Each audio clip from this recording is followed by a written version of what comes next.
All right, and final step, let's see if it does work from the Google Assistant on my phone. Close Sesame. I'll work on that. And there we go.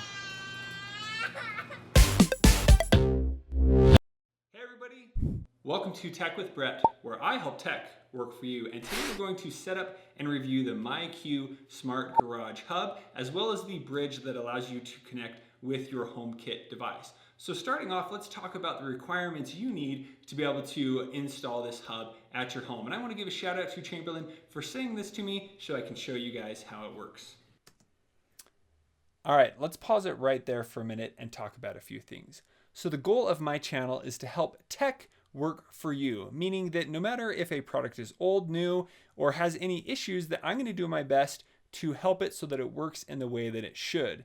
Now, saying that, over the years, I've had different products that just didn't work or didn't work as they were supposed to, but I've shown you the best of the best. I try to be very tech positive in that way so you can see what things should be able to do.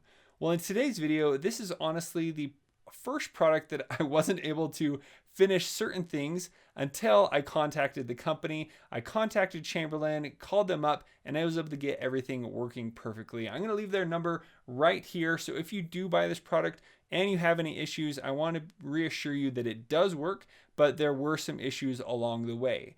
And that being said, this video is going to be about how I was able to get everything to work, and it worked properly in the end and I had no issues. But every tech product isn't perfect, but we're going to get past that and let's get back to the video. First things first, this hub will connect to garage doors that were manufactured after 1993 and the following brands: Chamberlain, Craftsman, LiftMaster, Stanley, and more. Now, it is required that you have a sectional garage door that has safety sensors. So up here at the front, if somebody steps in the way, it won't close the garage. So you do need to have that to be able to set this up. If you would like to use the Google Home or IFTTT with the garage door hub, you will need to pay a subscription fee. And that's only $1 a month or $10 a year. And you do get a 30-day free trial. You can also pair the hub with Nest. So it will work with Nest devices, as well as you can pair it with a Wink hub as well. Sorry to cut in again, Brett, but I did want to mention the difference between these two products and why you would need each one. So here, the Smart Garage Hub, you will need this if your garage door opener doesn't currently have MyQ technology built in. So I have an older garage door. It was built in about 1993, and there is no smart technology built in. So this will allow it to make your garage door opener work with your Wi-Fi. So this hub connects to your Wi-Fi, and then this hub will connect to your garage door, so then it can open and close the garage door. This will also help you control any Chamberlain MyQ lights that you would have set up, all in one package. Now, the reason you would want the bridge is to control the Smart Garage Hub with Siri or with your Apple device. So if you have HomeKit set up with your iPad, your Apple TV, you would be able to control that. Now, you do only need the bridge if you already have a MySmartQ garage door opener. So if you already have one of those built in, you don't need the Smart Garage Hub, you would just need the bridge. If you have any questions about that, let me know in the comments below. Back to you, Brett. Now, the hub runs for about $79 and the extra bridge is $69. The hub also works with Nest, so it's a work with Nest device, and you can also use it with a Wink hub. So let's get this set up. Now, the first thing with many of the smart devices is they are very complicated to understand the setup. When you first open this box, you'll notice the same, but it is set up in only 4 easy steps. Let's check it out. Inside the box, the first thing you are greeted with is instructions to set up with an Apple device. And then you can just pull this down and it reveals the rest of the things that you need. So this is a simple process. Here we have the Wi-Fi hub. Pull that out. Here we have our starter kit and a warning sign. And then here we have the garage sensor as well as hardware, and the guide was right there. The first step is to check the Wi-Fi signal in your garage, and you can do this by using your phone, going into the garage and making sure that you have 2 bars by your garage door opener. Next, we are going to install the door sensor. You just need to remove the pull tab to activate the battery in the sensor, and then there are some Velcro strips that you can put on the back and then place right on your garage door. You should install the door sensor on the top panel of the garage door. You should test the door sensor every 6 months by pressing the button on the door sensor and the LED will flash and the Wi-Fi hub should beep. Step number 3 is to find a convenient place to plug in the hub. Don't mount it quite yet because you'll want to make sure that you set everything up properly. Step 4 is to download the Chamberlain MyQ application and then create an account and follow the setup instructions. Now this is where it gets a little sticky. So typically you should go into the Wi-Fi settings of your phone and connect directly to the MyQ hub and it would show up as a Wi-Fi network. Well, when I opened that on my phone and I went back into the app, there was nothing that appeared. There was a completely white screen.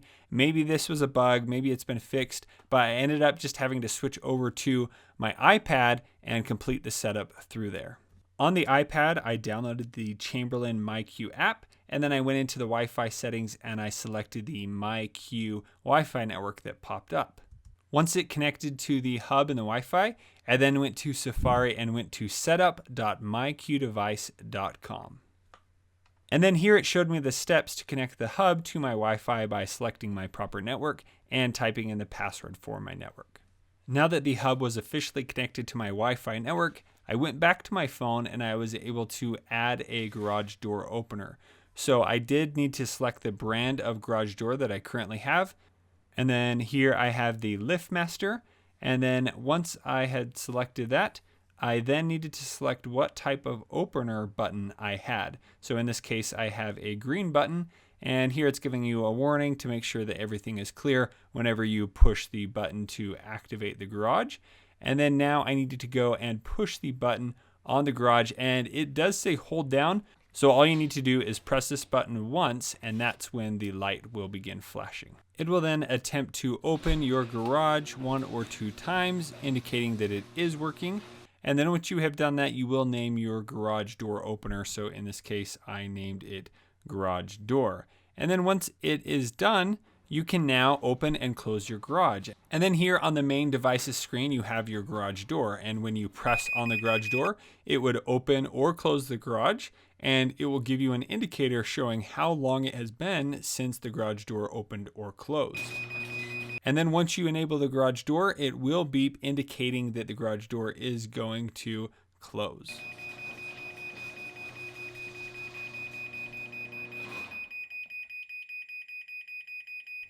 Now that we know that the hub works, let's mount it to the ceiling. When you plug in the hub, make sure the green LED is solid, and then make sure the hub is visible when standing in the doorway of the garage. This is because it will do a light notification when it's going to close, so you should be able to see that when you are in the garage. And then like a good neighbor, I applied the warning label next to my doorbell, showing that if you are near the door when it is closing, there may be injuries. Next, let's check out some of the partner applications. So if you go into the app and go to the settings, and here you can choose partners. First, you do have the option to connect with Nest, which will allow you to see the temperature and see your different cameras that you have available. Here you can connect with Xfinity Home. You can connect with Google Assistant, IFTTT, and you will notice that some of these do require a paid subscription. And so there are a bunch of different ones that you can go into here, but let's go through and connect with our Google Assistant. So if you click the button right here, it doesn't actually activate the MyQ services for your Google Assistant. You need to go back to the myqservices.com website to be able to activate your subscription. Now you do get a 30-day trial of the Google Assistant, or you can do $1 a month or $10 a year to be able to control your garage door with the Google Assistant. Once you have activated your subscription, it just kind of activates on your Google Assistant. You can also ask Google to talk to MyQ, and it would pull up the option to link as well. Now that we have activated Google Assistant, let's try it out. Hey Google, talk to MyQ services and shut the garage. Sure, for that, you might like talking to MyQ. Want to give it a try? Yes. Sure, here's MyQ. I'll work on that. And now it is shutting the garage. You will hear the beeping and the light is flashing, and then it shuts the garage. Thanks, Google. So you can also check to see if your garage is closed. Hey Google, ask MyQ if the garage is open. Garage door is closed. Hey Google, ask MyQ to open the garage. For security purposes, I cannot open the garage door yet. There you go. So you can only close the garage via the Google Assistant. To make closing the garage easier with the Google Assistant, I did make a shortcut that says close Sesame or close garage, and then it will ask MyQ to close the garage. When you link Nest, you do have the option to quickly set your home to away. This will help with different commands. If you're using like IFTTT, you can quickly do it all within the app. And then here, if it shows a camera, you select the camera and it will open right into the actual Nest application. Now moving on to connecting the bridge to allow for HomeKit access. So how this works is the bridge essentially takes over as the main source of the MyQ Smart Home. So through this process, it is going to add the hub and the opener into the bridge at once, and then it would be able to control everything. So just like the original hub, we're going to set up the bridge in the same way. We're going to plug it in, and then we're going to need to connect to its Wi-Fi network that it broadcasts. And then here it will ask you to scan the HomeKit accessory code that comes with the manual. And then here we're going to add the bridge to the original hub. Now this is where I began to have issues as well. Following the instructions on the application to the best of what I was able to do, it just would not simply connect together. So this is when I had to call Chamberlain support to get the proper steps to doing this. To transfer the hub to the bridge, we do need to locate the settings button on the hub and hold it down until you see a solid green. So we're going to plug in the bridge and press 1 until the light turns blue. And then it will ask you to name the bridge for the HomeKit so that Siri can control it. Now you need to press and release the 1 on the bridge. And then it will begin transferring the hub to the bridge. Now I may have got the combination wrong, so make sure you call Chamberlain if you have any further questions or any issues. And then you'll go back into the main part of the application, and here you would be able to open and close your garage. A few other cool things you can do within the app is turn on alerts. So as soon as the garage door opens or closes, you would be notified. You can set certain days, certain times, and then also if you are home or away, it will give you those notifications. Now let's check out if it will work with Siri here. Once you have added the MyQ bridge, you are then able to control your garage as well with Siri. So here I have added it to the HomeKit on my iPad, and then I can easily tap on the icon and it will open or close it, or I can ask Siri to do the same. Open garage door. The garage door is opening. Ask me about your garage door. Minutes to confirm that it's opened. And now we have the garage open, and I can ask Siri, is the garage closed? Your garage door is open. All right, so then it will tell us and we can ask it via that. You could also just use the application to tap on the garage door and open and close. And that is how you can control your garage with Google Assistant or Siri. Now let's look at the My Home on the iPad to be able to control the garage door. So here we have our garage door opener. We simply just need to force press down and it will open up the switch where we can quickly open or close the garage door. Now, if you do want to set up a HomeKit device and you never have before, you do need to have a newer iPad, a Apple TV, or to have the HomePod, and that is how you can actually set up and start using HomeKit devices in your home. All right, and final step, let's see if it does work from the Google Assistant on my phone. Close Sesame.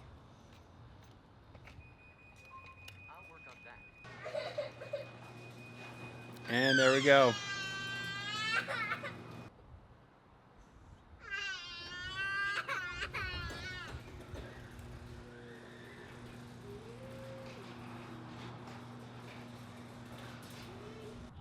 It has been really nice to be able to use the application to quickly check to see if the garage is open or closed from anywhere, even if I'm not home.